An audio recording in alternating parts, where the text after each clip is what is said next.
Oi, tudo bem com você? Hoje a gente vai falar sobre um assunto que bastante gente me pede. E eu resolvi fazer até um esqueminha aqui na minha lousa de papel contact para poder ajudar a galera que tem dificuldade com plano de aula. Então, se você é um estudante de licenciatura ou um professor recém-formado e está aí desesperado porque não sabe fazer um plano de aula, vem comigo, dá cá a mão, que eu vou tentar, através das minhas experiências, mostrar como pode ser feito um plano de aula. Se você ainda não me conhece, eu sou a professora Patrícia Pirota e eu faço vídeos aqui no YouTube compartilhando a minha experiência enquanto professora e enquanto pessoa em algumas outras temáticas. E nada do que eu falo aqui é escrito em pedra, né? Nada do que eu falo é a única coisa certa. O que eu percebi há algum tempo é que existia uma carência de discussões sobre educação. Então eu comecei a fazer essa série chamada Salve a Professorinha, na tentativa de ajudar as pessoas que, assim como eu estava há 20 anos, quando eu comecei a dar aula, a terem um pouco mais de norte, a terem uma experiência para se guiar além da própria, né? E uma das coisas que mais traz dificuldade ou ansiedade, principalmente para os alunos que estão aí na fase do estágio, como é que eu vou fazer um plano de aula? Então, o que é um plano de aula? Um plano de aula é você pensar a sua aula. Então, como vai ser a sua aula? Tem esses itens que tem que ter em todo plano de aula, né, que estão lá descritos pela didática e tal. Com o tempo, vou ser bem sincera, com o tempo você deixa eles de lado. Com o tempo você acaba fazendo um plano de aula tão no automático que você esquece desses itens, porque esses itens já estão todos guardadinhos ali em alguns lugares específicos da sua cabeça. Tipo dirigir. Quando você começa a dirigir, você até aprender onde ficam as coisas, né? A marcha, o freio, daí por diante, você vai passo por passo. Então, se você está começando, vai passo por passo. Não ouve aqueles professores que falam, não precisa disso, é besteira. Precisa sim, porque você está aprendendo a sua prática didática. E prática didática não é besteira, tá? Infelizmente, a gente não tem uma cultura no Brasil de valorização da didática, de valorização do pensar educacional. Muitas vezes as pessoas vão indo só no automático, sem pensar essas aulas, né? Eu dou a mesma aula há tanto tempo que eu nem vou parar para pensar. Não, você tem que parar para pensar. Eu mesmo, de um ano para o outro, eu revejo os conceitos, as aulas, a abordagem. Será que foi ok? Será que eu posso melhorar? Porque os alunos não são um material acabado. Eles são um material mutante, né? E os mesmos alunos, de um ano para o outro, eles mudam muito. Eu consigo ver isso muito bem porque eu dou aula numa escola do 9º ao 3º. Então eu pego exatamente os mesmos alunos com a mesma matéria do 9º ao 3º. E a evolução deles, tanto cognitiva, quanto a ética, quanto de desenvolvimento abstrato, enfim, é muito grande. Então a minha abordagem tem que acompanhar a evolução deles. E é por isso que a gente pensa um plano de aula. Ele pode parecer muito cansativo. Se você trabalha numa instituição que te obriga a fazer aqueles planos de aula na internet para entregar todo mês ou todo bimestre e tem aquela burocracia, ele vai acabar sendo um pé no saco. Mas aí eu vou tentar dar umas dicas aqui para ficar mais fácil a sua vida. E ele é importante, tá, Patrícia? Mas como é que eu vou fazer? Então a primeira coisa quando você for fazer um plano de aula, você tem que pensar o seguinte: cadê meu X? O X está aqui. Na ferramenta, né? Não, você tem que pensar na turma. Você vai analisar a sua turma. Então, que série é? É um 6º ano? É um 9º ano? É um 3º ano do ensino médio? É um 4º ano do ensino fundamental 1? Qual é a sua turma? Você já estudou quais são as possibilidades de aprendizagem daquela turma? Como é que ela aprende? Mas eu não conheço a minha turma, mas você conhece a série e a faixa de idade, a faixa etária. Isso já vai te ajudar a pensar. Então, estudar os processos cognitivos enquanto você está na faculdade, não deixa para fazer isso depois, tá? A maioria de nós deixa, ou às vezes nem tem isso na faculdade, mas procura, se você puder fazer matérias relacionados a processo de aprendizagem, faça, porque faz muita diferença. Eu acabei estudando isso depois. Então você vai pensar a sua turma. Você já conhece a sua turma, é mais fácil. Se você ainda não conhece, primeira vez, você vai pela faixa etária aí, tá? Isso vai determinar a sua abordagem e a sua linguagem. Então, por exemplo, a forma como eu ensino, eu vou escolher aqui uma matéria para exemplificar o plano, né? Vou escolher ortografia, que é o meu conteúdo, né? Que é o meu tema. Então, a forma como eu ensino ortografia para a terceira série do ensino infantil, Fundamental 1, não é a mesma forma como eu ensino para o ensino Fundamental 2, muito menos para o ensino médio. Por quê? Porque as habilidades e as competências que eu quero do meu aluno mudam. Se as habilidades e as competências mudam, todo o resto muda. Porque eu preciso adaptar. Então eu preciso adaptar a ferramenta, preciso adaptar a metodologia, preciso adaptar a avaliação, a linguagem, o tipo de atividade que eu vou escolher. Então, analisar a turma é o primeiro passo. Aí beleza, tem o conteúdo, escolhi o conteúdo. Se você tem um conteúdo programático, que a escola te dá, mais fácil, porque você já tem ali o planejamento. Se não, você segue a gloriosa BNCC. Você precisa estudar a BNCC, tá? Não é só um livro para ficar lá jogado na biblioteca. Eu vou colocar o link aqui embaixo de acesso à BNCC, porque ela te ajuda a entender o que é que você pode fazer com a educação. De novo, tem gente que acha uma besteira, mas não é uma besteira, tá? Você quer ser mesmo um professor, você quer mesmo dar uma boa aula, estude a BNCC. Então, você escolheu o seu conteúdo? Eu escolhi ortografia, né? Agora você vai estudar ortografia. Tem uma dúvida que sempre me mandam, que é, eu não consigo decorar, tipo, eu tô na faculdade de letras, eu tô na faculdade de outra licenciatura, e aí vocês me desculpem o barulho, porque eu moro numa avenida e é o caos, né? As pessoas deviam estar de quarentena, mas não estão, enfim. E eu não sei o conteúdo. Então, até você conseguir decorar esse conteúdo a ponto de não precisar estudar, vai levar muito tempo. Tá? Então, sempre antes da aula, você vai ter que estudar. E tudo bem. E também, tudo bem se você não lembrar de tudo. Porque você não é uma máquina. Você é um professor. Então, às vezes, você vai esquecer. Tipo, acontece com todo mundo a esquecer um dado no meio da aula. É a coisa mais normal do mundo. Ambulância. Então, pense nisso como uma sala de aula. Sempre vai ter algum tipo de distração. Então, você vai esquecer algum conteúdo e tá tudo bem. Tá? Mas estuda. Pega lá o seu livro de referência, o seu principal livro de referência. Estuda, faz um esqueminha, que provavelmente é o que você pode passar para os seus alunos no dia da aula, se você escolheu uma aula expositiva.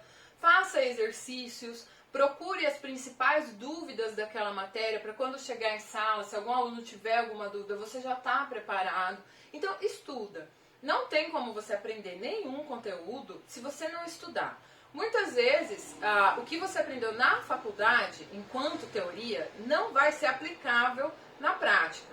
Como é que você vai descobrir isso na prática? Então, às vezes, você estudou lá uma teoria linda na faculdade, só que os seus alunos não vão alcançar aquele nível de abstração que a gente tem quando está na faculdade. Então, você vai ter que quebrar aquilo ali em pequenas partes, escolher o que é essencial, escolher o que é principal e fazer com que o conteúdo chegue da forma como tem que chegar para aquele jovem, para aquela criança. Então, eu não estou ensinando tudo. Não, você está ensinando o necessário para aquela criança na fase de desenvolvimento em que ela se encontra. Então, vou pegar ortografia. Né? Se eu for te ensinar ortografia para o terceiro ano do ensino fundamental 1, eu vou ensinar o quê? Ela identificar a diferença do Z para o S, do C cedilha para o SS, né? Identificar o som, olhar. Então, essa é a habilidade que ela vai ter que ter no terceiro ano. Bom, eu chuto isso, né, mais ou menos, porque eu não sou professora de ensino fundamental 1. Então, se eu falar alguma coisa errada, por favor, me corrijam. Porque eu estudo a aprendizagem deles, mas eu não tenho experiência nenhuma. Se eu for ensinar ortografia para o sexto ano, aí eu já vou dar um passo a mais. Vou fazer ditado, eu vou querer que eles sejam capazes de reproduzir, porque ele já tem uma capacidade maior de entender a ortografia como um sistema arbitrário, mas ainda não totalmente. Tanto que, se você já deu aula para o sexto e você vai ensinar ortografia de novo no primeiro, você consegue entender que as coisas que ele não entendeu no sexto, eles entendem no primeiro. Porque uma coisa que a gente se esquece é de que hoje o ser humano, ele não nasce com todos os aplicativos baixados. Os aplicativos de aprendizagem vão sendo baixados conforme ele vai se desenvolvendo. Então, o desenvolvimento é ano a ano, às vezes semestre a semestre. Então, não é que aquele aluno do sexto ano que não entendeu aquilo que você falou de uma forma extremamente abstrata é burro. Muito pelo contrário. Ele está aprendendo com a capacidade, a habilidade que ele tem naquela série, com aquela idade. Então, se eu for ensinar ortografia, por exemplo, para o terceiro ano, eles já aprenderam a identificar, eles já aprenderam a reproduzir. O que eu vou ensinar para eles? Vou ensinar para eles variação linguística, vou ensinar para eles como é que eles fazem para perceber a diferença entre tipos de discurso formal e informal, as coisas que estão de acordo com a norma, não de acordo com a norma. Então, é outra abordagem. É como se fosse um prisma e cada série estivesse vendo de um lado do prisma, porque o conteúdo é o mesmo, só que aquilo que você vai passar para a série precisa ser diferente. Por quê? Porque vai se adequar ao que ela é capaz de aprender naquele momento. Então, fiz a escolha do tema, né? Ortografia, fiz o recorte de acordo com a série, ou então vou ensinar, o tema é oração subordinada adverbial. Na aula de hoje eu vou ensinar só a concessiva e a comparativa, que é o recorte. Ou vou dar aula não consigo pegar, de América do Sul, que é o tema. Aí hoje eu vou ensinar só o Brasil. Então, tema é o maior, recorte é o que eu vou ensinar naquela aula em específico. Aí, as habilidades. Qual que é a grande diferença entre habilidade e competência? A habilidade é o saber fazer. Qual é o seu objetivo ao dar aquela aula? O que o aluno precisa saber ao final daquela aula? Ele precisa identificar, ele precisa compreender, ele precisa relacionar, ele precisa ligar, ele precisa julgar certo ou errado.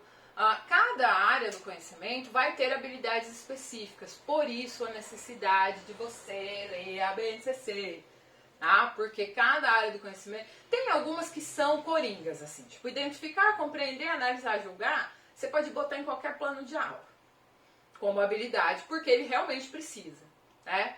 Mas aí, se você quer realmente estudar e saber, você tem que ir lá na BNCC, tá? E essa é uma habilidade mental, né? O que ele vai aprender com aquilo? O que ele vai ser capaz de fazer? A competência é um conjunto de habilidades. Então, a competência é o saber saber. Como assim? É você ter autonomia, é você ter repertório cultural, é você saber lidar com comunicação, é você aprender a argumentar. Porque a competência é quando você pega várias habilidades e transforma em conhecimento, em ação. Então você pega ali a habilidade de identificar, julgar e analisar para a comunicação, por exemplo, ou para áreas afins, que aí a BNCC vai abrir e falar todas as áreas que existem, e daí por diante.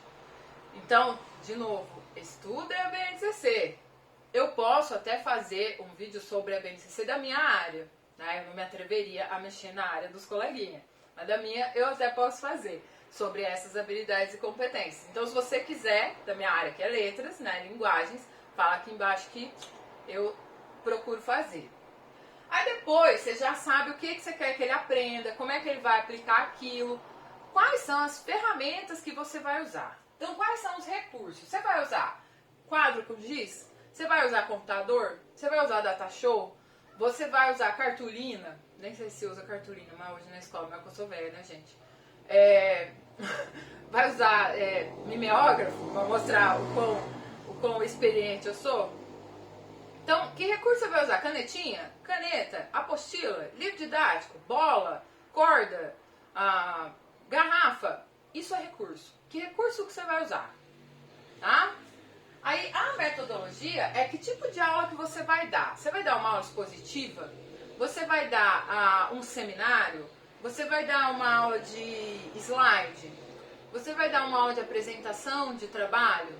Ou uma roda de conversa? Tá? Então, qual a metodologia que você vai usar naquela aula? Pode ser aula expositiva metade, resolução de exercício outra metade, pode ser aula expositiva mais slides, entende? A metodologia é quais são essas, quais técnicas você vai usar. Então, eu vejo primeiro as ferramentas e depois quais as técnicas, tá? Aí, por último, a gente tem a avaliação. Ao contrário do que muita gente diz, a avaliação não é nota. A avaliação é verificação do aprendizado ou da aprendizagem. Não é nota. Tanto que toda aula você faz uma avaliação. Aquele aluno conseguiu fazer o exercício que eu pedi? Aquele aluno conseguiu desenvolver a habilidade que eu propus naquela aula? Às vezes, se for uma turma de educação do Fundamental 1, por exemplo, a habilidade era coordenação motora, né? Ele conseguiu desenvolver aquela coordenação motora fina através da caligrafia, por exemplo? Então, caligrafia, metodologia, caderno de caligrafia, recurso, habilidade, coordenação motora fina. Então, fazer a avaliação é entender se o processo de ensino-aprendizagem funcionou. Claro que às vezes a sua avaliação vai ser um teste, né, de múltipla escolha ou de questões abertas. Sua avaliação pode ser uma apresentação de trabalho, um trabalho escrito, um vídeo, um trabalho com fotos e daí por diante. Então, assim, o plano de aula é pensar passo a passo tudo que é necessário para a sua aula, desde a série para a qual você vai dar aula, passando pelo conteúdo que você vai ensinar, e para ensinar alguma coisa você tem que ter aprendido. Então, se você não sabe, estuda. Não é vergonha nenhuma professor estudar. Essa coisa de, ainda mais hoje, com a tecnologia virtual de acesso de dados, não tem problema nenhum, sabe? Porque o nosso trabalho não é ser o Google, o nosso trabalho é ajudar os alunos a pesquisar no Google, a ensiná-los a serem autônomos na produção do próprio conhecimento e não dar esse conhecimento. Bom, pelo menos essa é a educação em que eu acredito. Como eu disse no começo do vídeo, cada um tem um direcionamento e ninguém é mais certo do que o outro. São só perspectivas. Então, aí eu vou. Qual é a habilidade que eu quero que ele tenha? Qual é a competência que eu quero que ele tenha? Qual é o saber que eu quero que ele tenha? Eu quero que ele tenha autonomia, eu quero que aquilo gere um repertório cultural para ele. Quais são as ferramentas que eu vou usar, desde caneta até giz, até quadro? Qual o tipo de aula que eu vou dar? Na quadra, na biblioteca, na aula, com quadro? E como é que eu vou verificar se isso deu certo? Então eu espero que essas dicas, bem humildes, ajudem você, ou estudante de licenciatura e pedagogia, ou recém-professor, a preencher com menos pavor os seus planos de aula. Eu lembro quando eu fui fazer os meus pela primeira vez, era muito difícil, porque naquela época a gente não tinha BNCC, inclusive. Mas com o tempo, você vai conseguindo ser mais autônomo nisso tudo. Eu pretendo fazer um vídeo para cada um desses itens do plano de aula. Então, falar sobre temas, falar sobre habilidades, falar sobre competências. Aí, se vocês quiserem um específico, só falar aqui nos comentários que eu faço o possível, tá? Eu espero que tenha ajudado as pessoas a quem eu me propus a ajudar. Se vocês tiverem alguma dúvida, alguma pergunta, alguma experiência para trocar, eu sempre falo, os professores mais velhos que por acaso estão assistindo a esse vídeo, tem alguma experiência da qual eu não falei aqui, compartilha com a gente nos comentários, vamos desfazer essa ideia de que os professores são pessoas egoístas, que não compartilham suas experiências com o próximo. Até porque eu não tenho como falar de tudo em 20 minutos, né? Vocês ouviram plim, é o meu cronômetro. Então, a participação das pessoas nos comentários é muito importante para poder ajudar-nos uns aos outros. Afinal de contas, a nossa profissão já é tão desgastante, se a gente não pudesse ajudar, a gente serve para quê? Não é mesmo? Então é isso, minha gente. Muito obrigada pela companhia. Boa sorte para você que está aí fazendo licenciatura. Se você ainda não é inscrito no canal, se inscreva. Se você ainda não conhece o Salve a Professorinha, vai estar em algum lugar aqui a playlist do Salve a Professorinha. E nós vemos no próximo vídeo. Um beijo e até a próxima. Agora vocês podem aproveitar para tirar print, ó.